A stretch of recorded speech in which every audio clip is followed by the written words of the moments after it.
Yo, what's going on, everybody? It is 3 p.m. here in Chicago, Illinois. That means it's time for another live stream. Today is Tuesday, February 23rd, 2021. It's a Trivia Tuesday today, and the theme for today is going to be breakfast. Hold on just one second. I think that the camera is focusing in on not my face again, which, normally not that big a deal, but since it's like a live stream and I'm talking, I feel like that's kind of an important thing. Sorry. All right.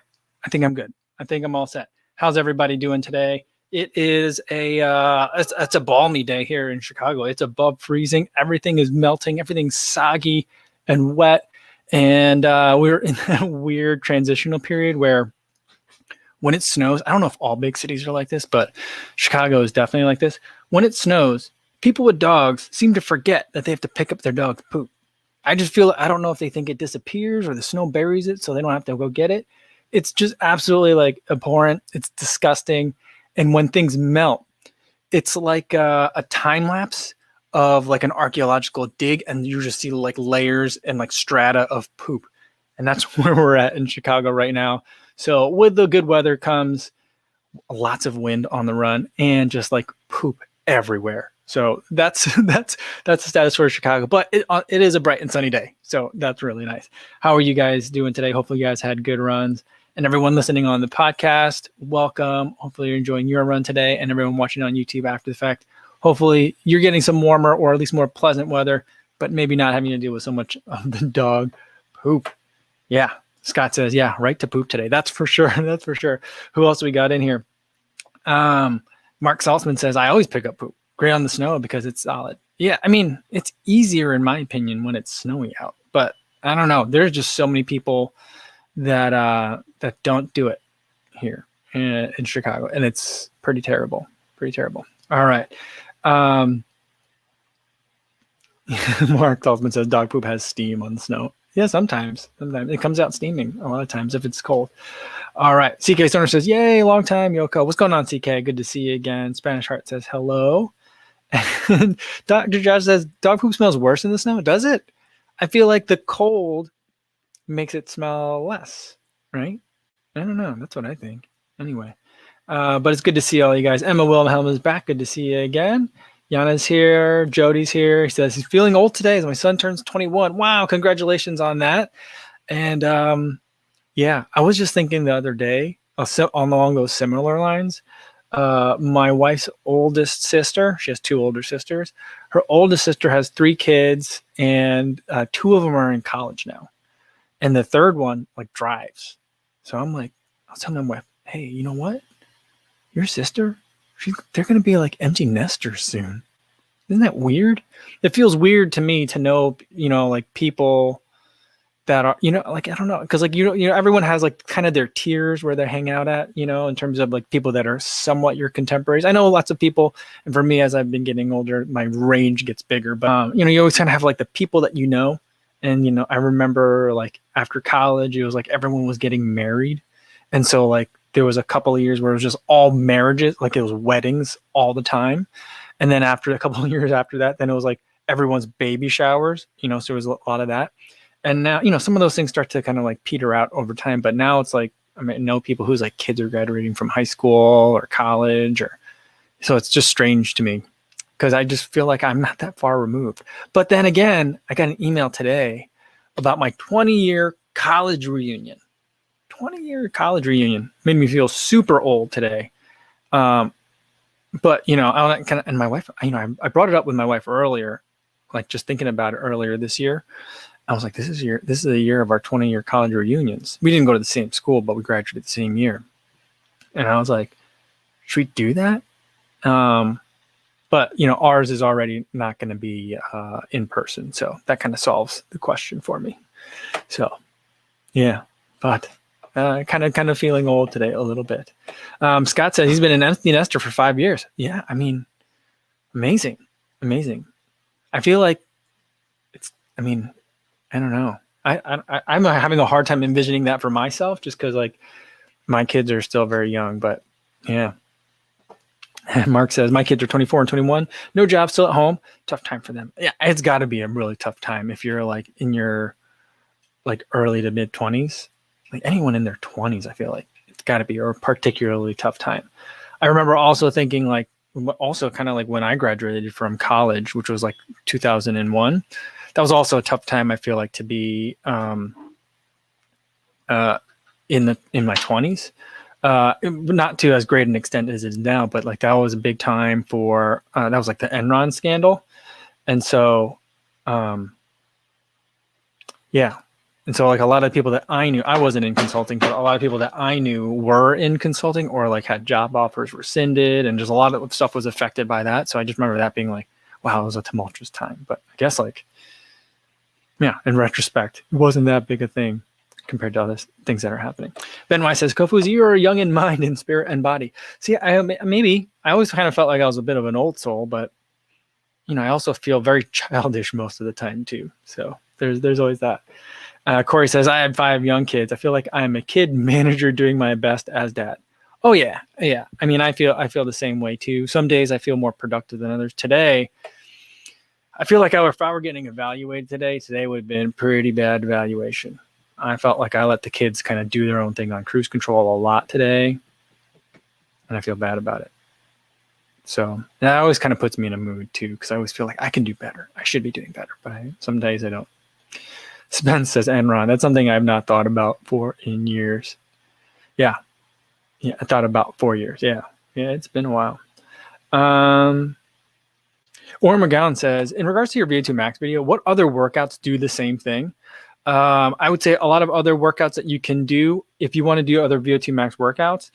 I think a more typical type of VO2 Max workout is intervals that are more in like the 4-minute range, 3 to 4 minute range. That's still at a pretty high intensity, but with longer rests. So that's the other thing that you can do. So VO2 Max workouts that I do, or that are in my plan right now, have where it was like a fart, like 2 minutes on, 1 minute off. But it takes about 2 minutes from kind of not rest, but from like low heart rate, from like an easy pace, to get your heart rate kind of towards max. So if you're doing stuff that's more than 2 minutes long and staying at that kind of intensity, so like 5K pace or higher, that'll get you that that kind of practice and strength. The thing to be careful with the VO2 Max workouts, though, it's easy to overcook it. So you got to think about what is kind of like your think about what your kind of max heart rate is. And I think 5K pace is usually going to be it. So something that'll get you there, maybe a little bit faster if your reps are only going to be like short, like 2 to 3 minutes, but something that's going to get you up there higher. If you go faster than that, or if you're trying to do like, 2 minutes or 3 minutes at mile pace, you might be able to get there really fast, but will you be able to keep doing that for an extended period of time? So that's kind of like always the trade-off. You're trying to like dance right at getting your heart rate up to, either your max heart rate, without overcooking yourself. Because then when you do, then like running harder than that doesn't give you more VO2 max benefit. So you just want to be at that, and you want to do it a bunch of times so you can have more time there. That's my understanding. All right. Sarah Mim says, random news, but just saw Tiger Woods was in a bad wreck today in Los Angeles. Yeah, I've been watching that. We had CNN on earlier today, and that's like they switched like an hour ago to it's like all Tiger Woods coverage. And at first, they were reporting it and they're like, oh, Tiger Woods was in an accident. They had to use the jaws of life to remove him. It looks like it was pretty bad, but he's at the hospital in critical condition, But like, since then, they've been really like bearing down on all this coverage. And I'm almost like, did something happen? Because people are already talking about it. Like, I know they got to fill the time. It's a 24-hour news cycle, but they're already talking about like he was the greatest and like this was his impact on sport and all this stuff. And I'm like, he's not dead, is he? And it's like it gets to the point where it almost feels like they're kind of like from the news perspective for the ratings that they're like kind of hoping for it in a strange way. So it's like a little bit off-putting. Sorry, I'm going to adjust this a little bit, get some more light. But yeah, hopefully he's doing well. Or can come out of this okay. But so far, like the coverage has been really like strange. Crawford Smith says about the VO2 Max, could you do something like 8 by 4 minutes with 2 minutes or something at 5K pace? I haven't really thought about it. I don't do a lot of VO2 max workouts. So like the workouts that I do, I pull from the Jack Daniels running formula, and he has like a table of different kind of VO2 max workouts that you can pull from. So that's something that I would consider getting that book. But I mean, if you're doing 4 minutes with 2 minutes, something at 5K pace, I think that would get you there. The 2 minutes is going to be a longer recovery, but that 4 minutes is a long time. But then that's 32 minutes pretty much. That's 32 minutes of work. That is a lot of work at 5K pace.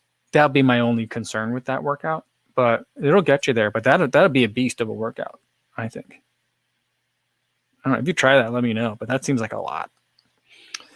Yeah, not really. Hankaaron says, do you ever buy from Banggood? I don't know what that is.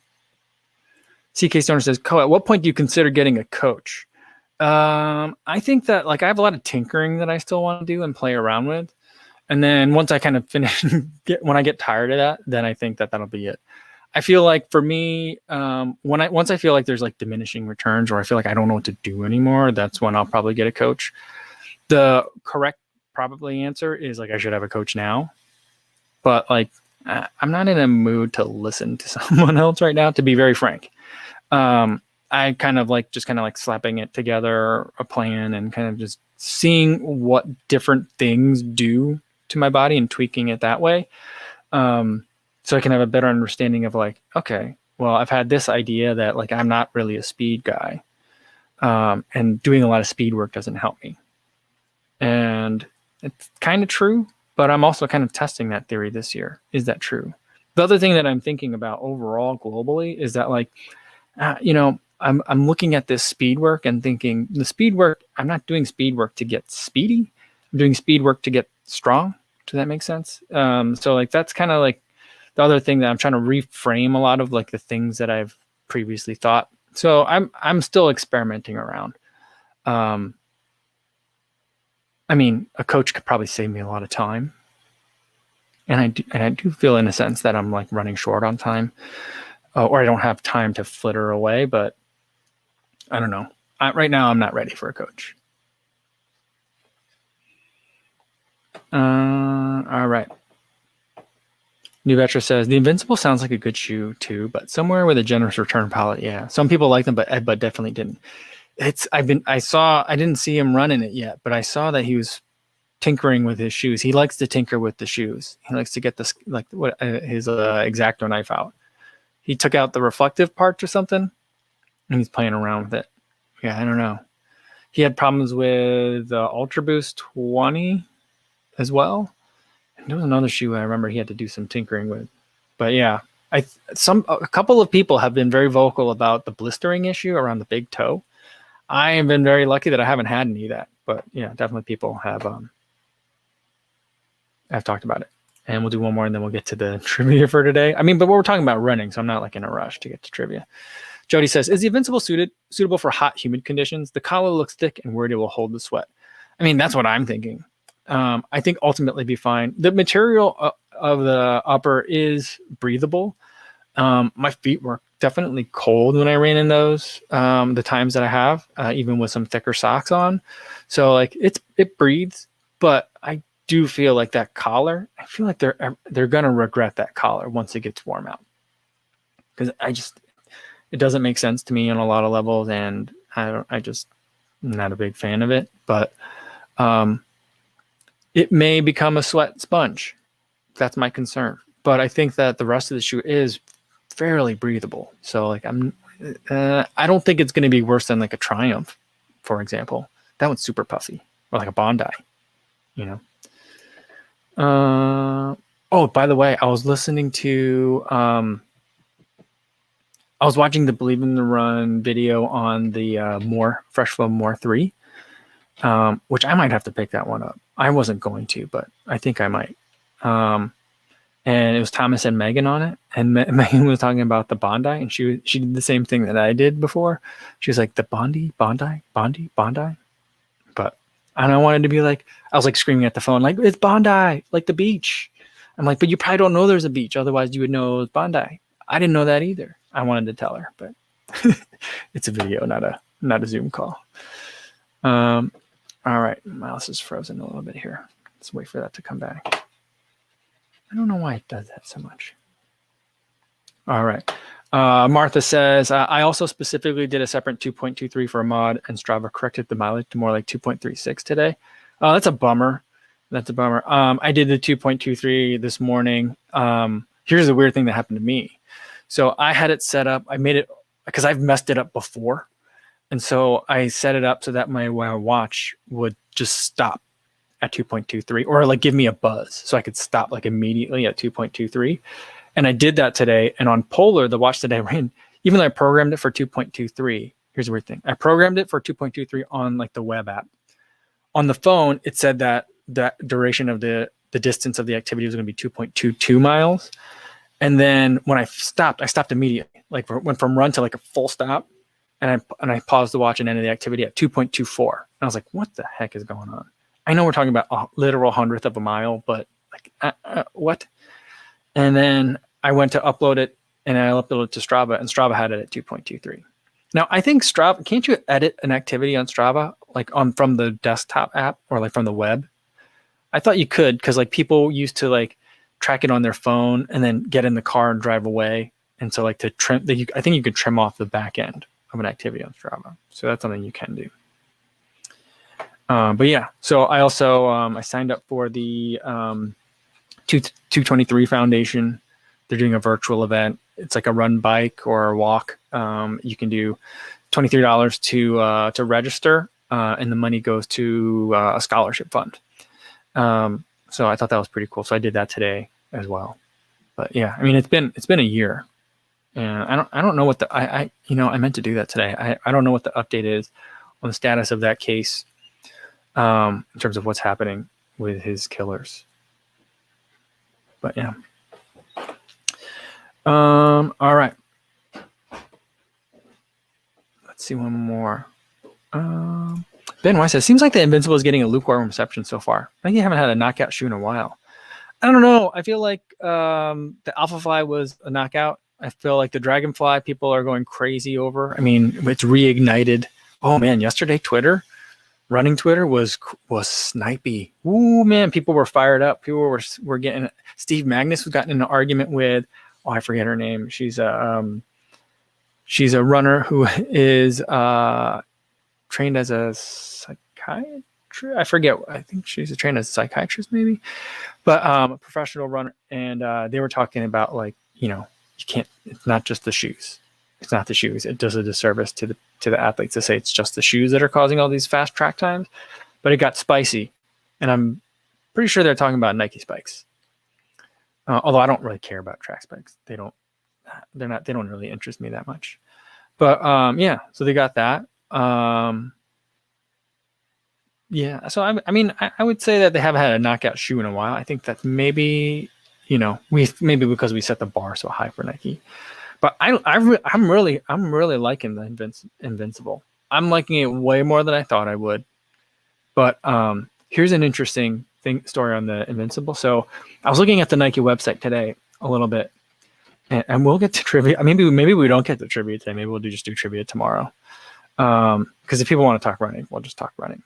But I was looking at the Nike website today because I remember like what was the language that they were using? Because I wanted to get the language right for the 1080 versus the Invincible video today. I'm like, what does Nike say about this? That it's going to help you prevent injury, that it would eliminate injury. I forget. I wanted to figure out the language. So I'm looking at it, and I'm reading about it, and they're saying like, based on an independent study that Nike commissioned, and I'm looking at the data. I didn't see a paper, but they're giving like a synopsis, basically. I mean, a little bit less technical than an abstract. And in that they say like the sample size was actually bigger than I thought. The sample size was 216 runners. In 2019, they sampled 216 runners to run in the Infinity, not the Invincible, but the Infinity. And they wanted to see if running an Infinity Run React would reduce the likelihood of injury. And they said that there was a 30% reduction I forget. They said that there was some sort of I forget the numbers on it. But here's the interesting takeaway from it that I remember. I don't remember what the improvement they claimed was. But the control shoe was the Nike Structure 22. So they put people in a stability shoe, the Structure, which lots of people love, but I've never run in the Structure. I don't really like stability shoes, and I wonder if like maybe you had other people in the study that didn't like stability shoes, and maybe that was a problem for them. But the way they defined injury in the study was over like a 90-day period. If you had a period of 3 days or more of break from running due to like pain or injury. Of the people that ran in the Structure, they said 1/3 of those people had an injury. 1/3 of the people that ran in the Structure got an injury. And then there was less than that, or significantly less than that, for the Invincible. And then in 2020, they did, I think they said they did a similar study, and there was no, or they did some sort of study. I think they compared maybe the Invincible against the Infinity, and they found no statistical difference. So then they're extrapolating, saying that the Invincible will also give you that same benefit over the control, which is Nike Structure 22s. Isn't that bizarre? I feel like the takeaway story isn't how good the Infinity is or how good the Invincible might be. The takeaway from that story is how bad the Structure is. Like, man, that is miserable. Can you imagine if I recommended to all of you guys a shoe and 1/3 of you got hurt from running in it, or ran in it and got hurt? Maybe not from the shoe, but it either says something terrible about running, which I don't think is the right conclusion to draw. But man, I was so surprised to see that today. I feel like that might need to be another video in and of itself. I was just so surprised. Or McGowan says, is the Peg 37 any more stable than the Nova Blast? Oh, by a lot. The React foam in the Peg 37 is pretty firm. The only thing that I would caution in that, though, is that it's really tall. It's a very tall stack height shoe, and it feels very tall. I mean, I think the Nova Blast might even be taller, but it doesn't feel tall. The Peg 37 feels like it's tall and narrow, and so like on a turn, I feel like it's not quite as, I don't feel sure-footed when I'm going around a corner in that one. But as far as like, when your foot hits, does it like squish around? It doesn't, because it's pretty firm. All right, let's see.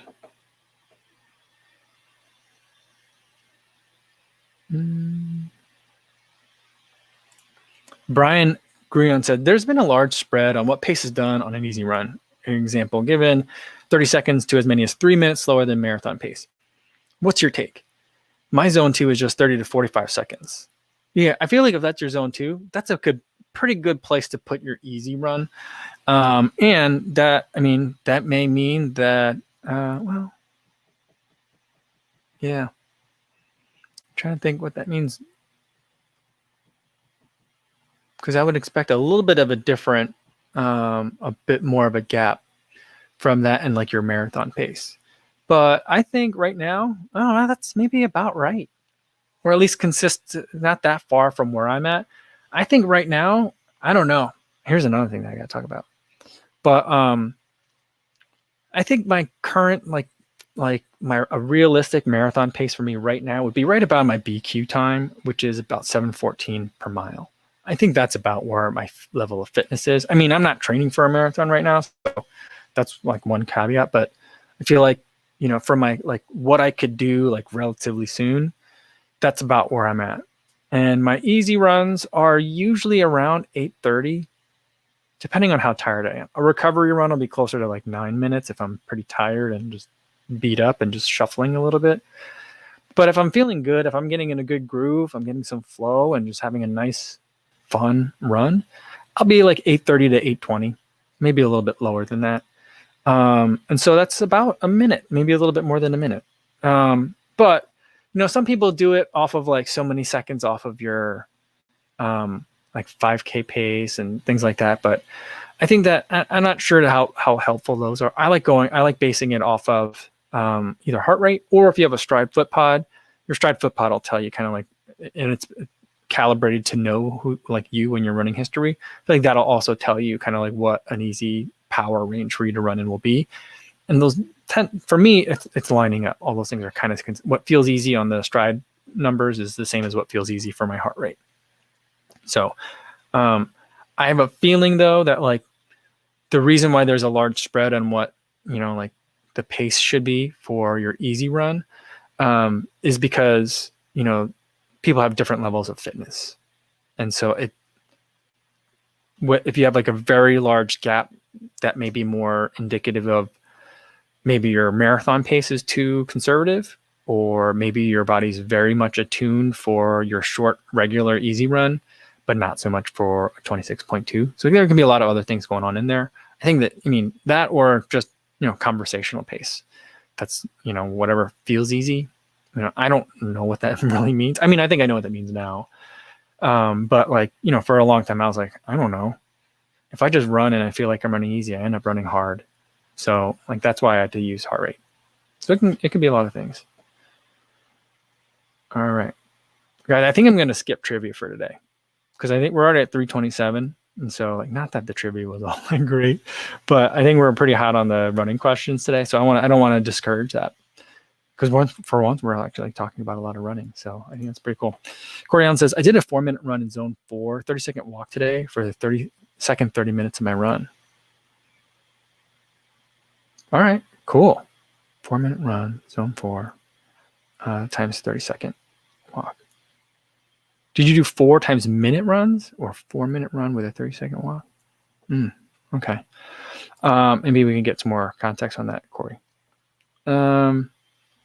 Chris Napolitano, what's going on, Chris, says, do you prefer using Stride with Garmin or an Apple Watch? I like using the Stride with the Polar.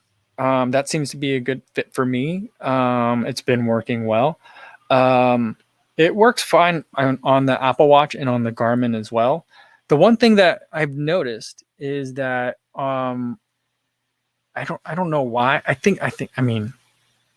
forget what terms they use for it, like it's officially supported or something like that.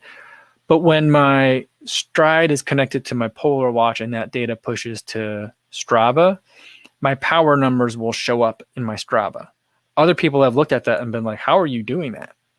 I have mine connected to my Garmin and it doesn't work. So for whatever reason, I don't think if you have it connected to a Garmin, then that number won't show up in Strava. You'll still get it. You'll see it in Garmin, but you just won't see it in Strava, I think. I'm not sure. I don't remember the exact reason why for that.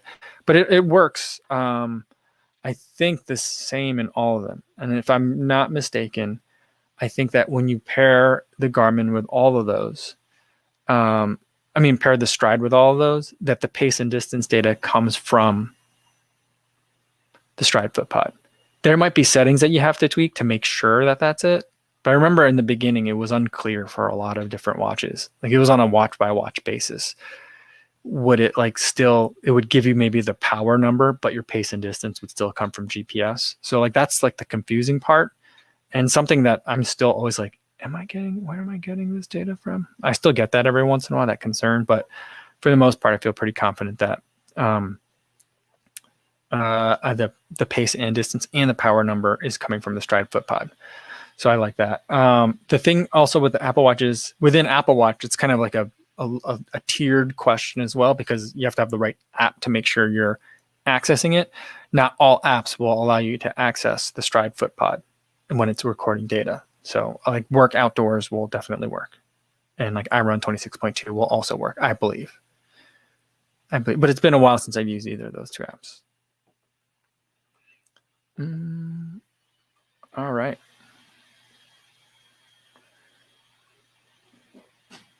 All right, I'm going to scroll down to the bottom. I'm way behind you guys. Sorry about that. So sorry. Let me try to catch up to what you guys are talking about. Sorry about that.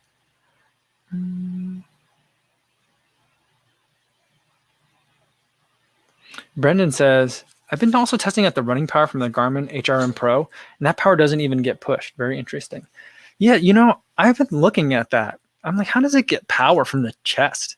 I'm like, I suppose they can figure out a way to do it, but how accurate is it? I've been curious on that. So when you post that video, I'll definitely be checking that one out, because I'm like, well, if they could put all those things in the chest strap, because you get the heart rate monitor and you're getting power number, that's just one less thing to make sure it's charged and to carry around with you. I just feel like that'd be really nice.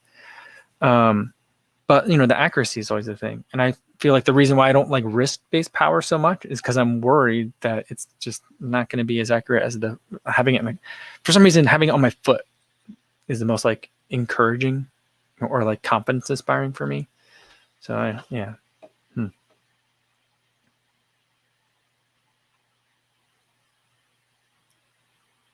Yeah, Brendan also has that problem. The power doesn't sync from Garmin to Strava. Yeah. Our Corey says for his workout, it's 4-minute run and 30-second walk intervals for 30 minutes total. So I ran 40. Oh, I see. Nice. That is, yeah, that's not a lot of rest. That's a really short rest. Oh, you must be tired. Yeah, Will Willing said, my question would be what's considered an injury in the study, talking about that Nike study. I'd love to, I'm sure there wasn't a paper on it, but I'd love to be able to see like the paper and see some of the charts and what the definitions are. But I think that the way that they defined injury in that study was pretty basic, just to make sure they didn't like, I think they were just looking to make sure that they included anything that would have kept you from running for 3 days in a row.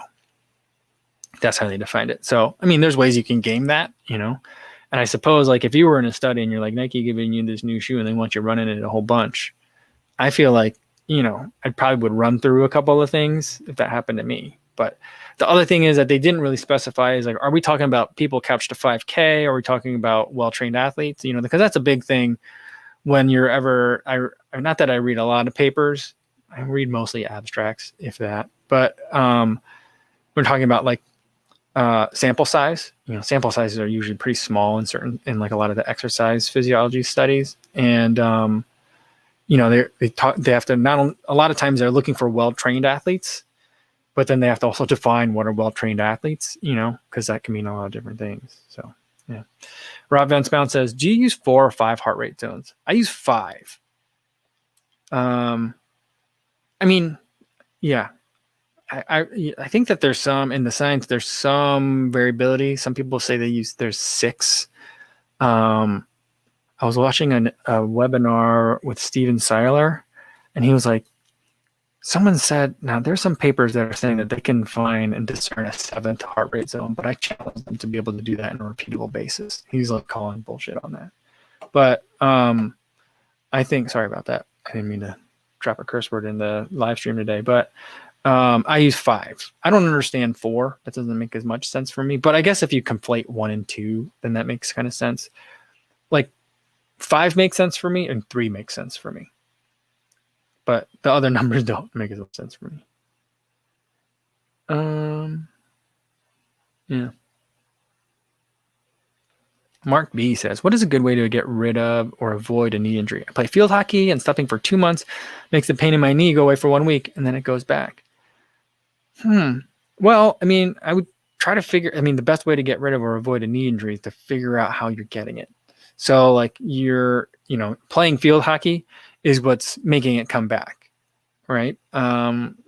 Rest is making it better. So those are important clues. But the way, if you have it available to you, I'd go see a physical therapist or a sports medicine doctor, someone that can help you with that. I think they'll probably do some mobility kind of tests on you, some range of motion tests, and try to figure out also like what kind of knee pain you're having, where is it, how does it kind of hurt. I think those can kind of be all like nice clues, ways that your body's trying to tell you what's causing those problems. And so that I would think is kind of where the work needs to be done, is figuring out what's causing it, because then you can kind of ameliorate those things and strengthen those things that may be weak or imbalanced. And then hopefully that will prevent those things from happening again. Because I think a lot of times my personal, thing, I don't know about field hockey, but I feel like a lot of running, a lot of the knee injuries that kind of like, not that I see a lot of knee injuries. I don't see injuries. I don't see patients, but like, it just seems like a lot of it are imbalance related or compensation related. So like you have an imbalance somewhere. So the other parts of your body are picking up slack. And over time, they get burnt out because they're doing more work than they're supposed to be. All right. Scott says, I've had the Vantage V2 for about a month And just now feel comfortable with the buttons. Do you find some watches more challenging to learn? Yes. The Garmin ones, there's a lot of buttons, and I like a lot of buttons. But I remember the last time I had a Garmin, which has been a while, I felt like I had a 50-50 chance of pressing a button and it doing what I thought it was going to do. And I don't think that was necessarily because I wasn't as familiar with the Garmin ecosystem, because at the time I was running with a lot of Suunto watches as well. I was running in Suunto and Garmin a lot, and some Polar. So like I had some experience with watches generally, but like with Garmin, I don't know. There's some Garmin, like the Garmin 45, like on the bezel, it's written down like what things are going to do. So I like that, certainly helps me out a lot. So yeah, I find that it can be a little bit, it's not as intuitive as say like a touch interface, but I also detest touch interfaces on watches. So, and then Remy says about that easy pace topic. He says, chances are you're not going easy enough. I would definitely agree with that for most people. Probably me too. I think my easy is easy. But I think a lot of people. But I'm open to the idea that my easy might still not be easy enough. But he says, chances are you're not going easy enough. I was talking to my coach and we concluded that most aren't overtraining, but are likely under recovering. I think that's gold right there. Yeah, I think that's definitely true. I think that, I've been thinking about, kind of 80-20 and like polarized training and like easy days easy, so hard days can be hard. I'm suspecting that my hard days aren't nearly hard enough. I mean, I'm getting tired. I'm exhausted after my hard workouts, but I feel like maybe I'm not able to reach down deep enough or like give enough because there's not enough to give, because maybe I've scraped out all of the potential work that I have to do, just making my easy runs like 5-10 seconds per mile, like minutes per 5 seconds, per mile faster, so that's something that I've been trying to do a lot of thinking about is like, am I really digging deep enough for these? Because on the one hand, I'm like, well, I don't need to do like a race every other day. But on the other hand, I'm like, am I not working? Can I work harder and just make my easy runs a lot easier? What happens if I do that? So, I mean, I think you're definitely onto something, Remy. Yeah. Yeah.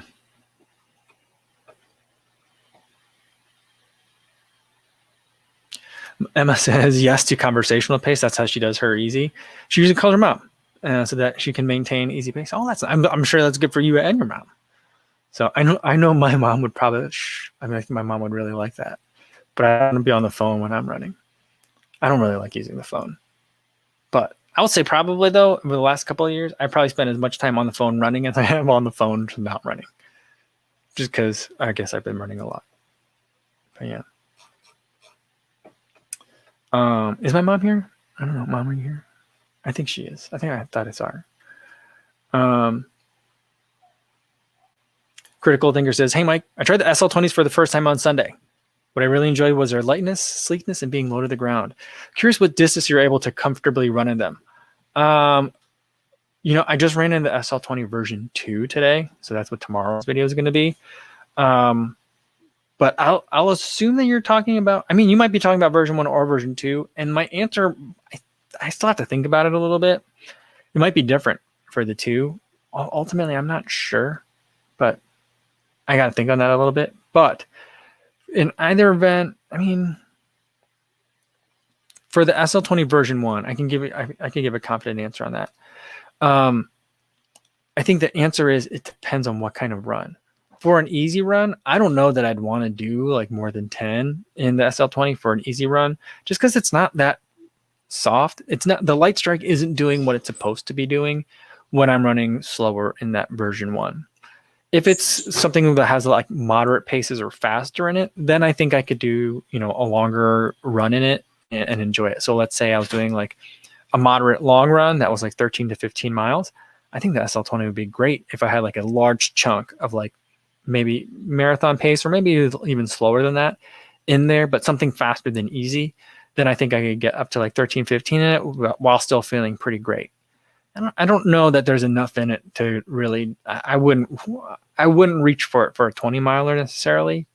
I don't think it'd be bad. So if that's like your shoe that's in your rotation and you want to make it work, I think lots of people could do it. But these days I'm kind of babying my feet a little bit, I'm just not really seeing a lot of, I used to for a while want to really have tough feet and be able to run in any shoe for 20 miles. But now I'm like, I'm not going to fight that uphill battle. If I don't really want to have a shoe to run with a particular shoe for 20 miles because I want more cushion, I'm going to get a different shoe. So that's kind of like my long-winded answer on that. Matt says, anyone able to pee while running? I have mastered the art of the urination run. Able to run sub 6 and pee at the same time. That is skill. That is indeed a skill. I'm not really that great at running sub 6. So there's that. How much do you have to practice to be able to do that? That's kind of crazy. Yeah, I mean, what book was I reading? Was it probably a Matt Fitzgerald book, but something about triathletes that they just pee on the bike, like during the race, and that's normal. It's like a thing. That just seems terrible because there's so much more wind involved. It's going to carry so much further. I don't know. It seems really weird. Crawford Smith says, I sometimes struggle to stay at a slow pace on my easy slow runs. Any tips to keep at a slow pace? I would say if you're listening to music, try a podcast instead, or an audiobook, something that's more conversational rather than like beat oriented. That I think helps me to do that. So that's kind of one thing. The other thing that I have on my watch, I have there's like heart rate zone locks on it. So that way I can make it so that way.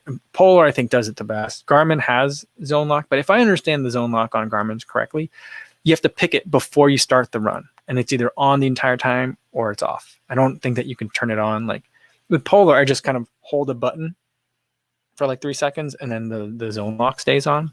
And so I like that. So I can make sure that if I stay in a specific heart rate range. I don't know if I could set a pace lock. I think you can. I'm not sure. I've never done that before. But when I'm not in the range, it'll start buzzing and beeping at me until I get back in the range. So that's kind of like what I do. Yeah. Oh, not really hankaaron. This is another one. Great tip. Practicing breathing through my nose. That's a good way to make sure it stays easy too, is focus on your breathing. And for me, like, if you're doing a lot of like in and out, very rapid pace through your mouth, then I would say slow it down, do some more breathing in through the nose, maybe alternate in through the nose, out through the mouth, or in and out through both. That'll kind of naturally slow you down a little bit.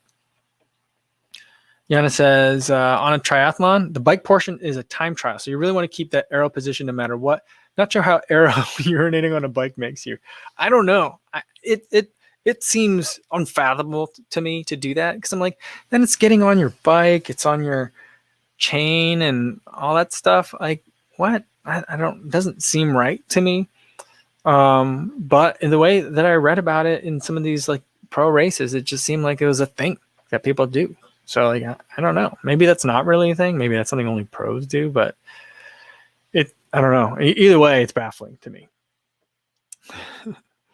But Josh says, if you have to pee when you run, your heart rate will be higher. I can certainly attest to that. And if you have to poop while you have to run, anytime you have to go to the bathroom when you're running, holding it makes your heart rate higher, for sure. Yeah. And Josh says carbon dioxide out is more important than oxygen in. Yeah, I think that like that's what dictates your body's like at least heart rate response to it, right? Or probably also, I think also the other kind of like response indicators in terms of like what your body is doing if it thinks it's under oxygen depletion, or not just slight under the level of optimal oxygen. But yeah, I believe I've read the same thing before for sure. I know I have, but I'm just trying to get the context. Let's see. Tal Nehama says, "Hey, Kofuzi, what's going on, Tal?" Says, which shoe would you recommend for short distance runs about 3-6 miles? In that category, like the world is your oyster. You can use almost anything for that kind of distance. But the thing that I would probably push you towards is something that's in the daily trainer category. So things like from Nike would be the Pegasus. From New Balance, I really like the Beacon in a category. Saucony would be either the Kinvara or the Ride 13. Hoka, you're looking at the Clifton. So like, did I miss any? So those, I'm sure I did, but those are some of the ones that like jump out at me. The shoes that can kind of do a little bit of everything. They can go longer, they can go shorter, they can go a little bit faster, they can go a little bit slower. So that's kind of they're kind of ducks. They can do a little bit of everything. Leona says, I only started listening to audiobooks and podcasts when I started math. Before that, it was all music. Yeah, I mean, with low heart rate running, you gotta slow yourself down a lot. So yeah, that's a good time to start listening to audiobooks and podcasts. You can get through a lot of a book when you're low heart rate running. All right. And Les Kui says, best daily training for someone transitioning from stability to neutral shoes.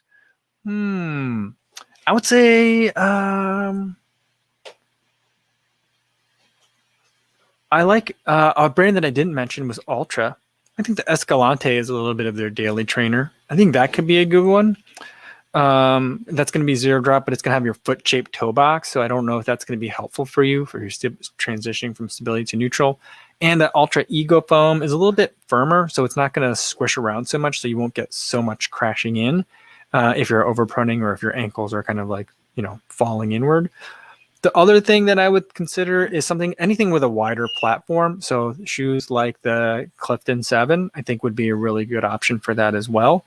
It's got a relatively low heel drop, 4mm heel drop. It's got a rocker, but it's got a wide base. So I think that'd be pretty good. Crawford Smith wants to know, what is MAF? MAF is maffetone. Or that's the way people like sometimes abbreviate it. And maffetone running is basically a style of low heart rate training. And MAF is a test that you do periodically in maffetone, where you run 5 miles around a track at your target heart rate range, and you see what that does.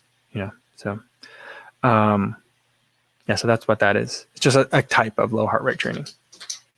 It is somewhat controversial, I think, but you know what?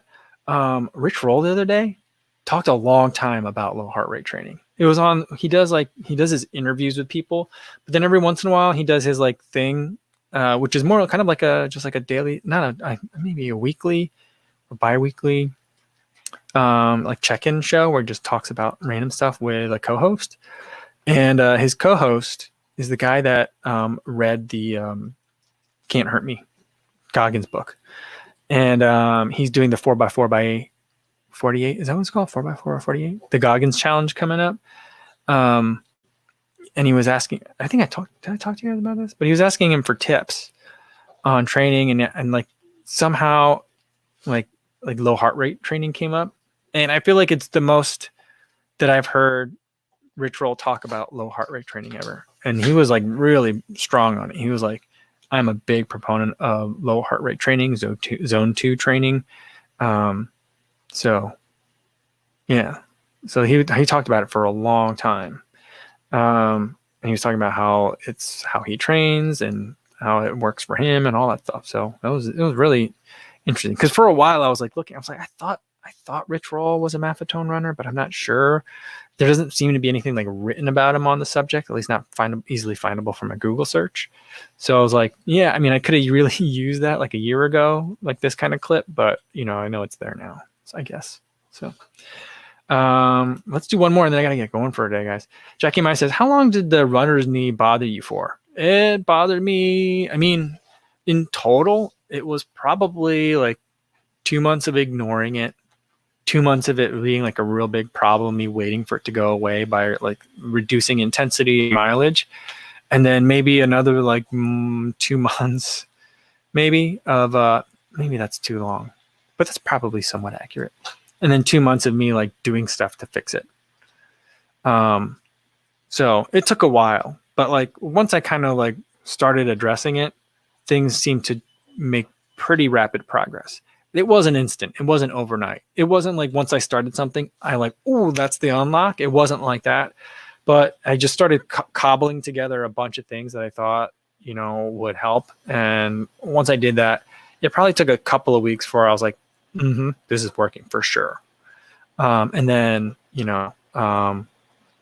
another month and a half before I was like, oh, I'm great again. So yeah, it took a little bit.